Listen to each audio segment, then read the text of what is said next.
side. Pillow? Sweet. That's okay. Tanya Hart with Look good. American Urban Radio, U-Speed. Okay, thank you. Amma, congratulations. What an incredible Thank thing you've you. done. When this film comes out, most people will not realize that slavery was not just an American story. Many people still think that. How does it feel and how important is it for you to realize you're enlightening people about the diaspora? Yeah, you know what?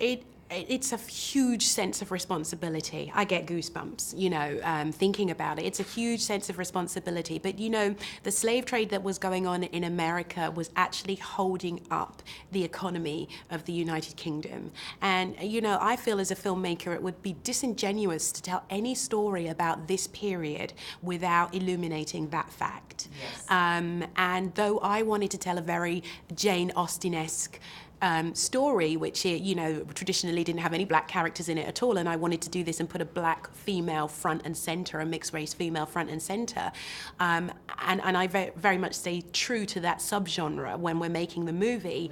I had to do something that Jane Austen didn't do, which was also illuminate the trade that was holding up Britain at the time. I think it's very important that the world knows. Oh, they'll know now. Yes. And it's beautifully done. You kept it simple. As a director, you didn't use any tricks. Tell me. No, about I'm not. that. I'm a storyteller and a director and a filmmaker who is a thematic one. I'm not about turning the camera upside down. What I wanted to do was place Gugu, who plays the title role of Belle. I wanted to place her in a world that was very familiar to you. You've all seen it before. It's a traditional British drama, and I wanted to place this woman who you've never seen quite like this in the middle of that. So I wanted to shoot it in a timeless way. I wanted to shoot it so you can watch it in 10 years' time and you wouldn't know when it was shot.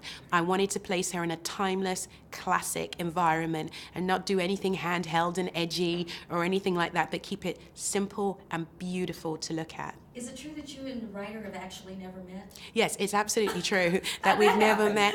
Well, it happens when Damien Jones, the producer, had been trying to get the movie off of the ground for a very long time.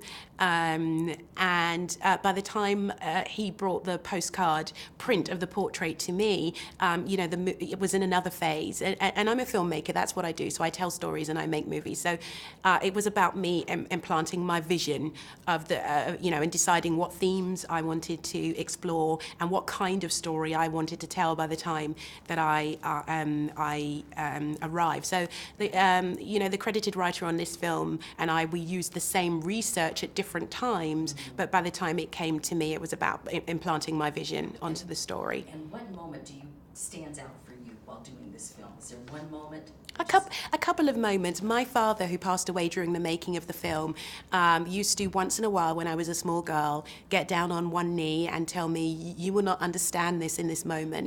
The exact line that Matthew Good tells the little Dido Belle, but know that you are loved.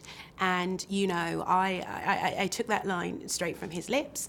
That moment where this little girl is given the gift of how much her biological father loves her and has to carry that through the film, through some not great experiences during the film, but it kind of gives her a strength to come out the other side. For me, that's the beginning. That's that's the seed that's planted within her that helps her to be the kind of, feisty, strong, outspoken woman in the way that I like to see myself, by the end of the movie. And so for me, that's what stands out. And I feel like I have honoured him by ensuring that I took on his legacy and made sure it was injected into this movie.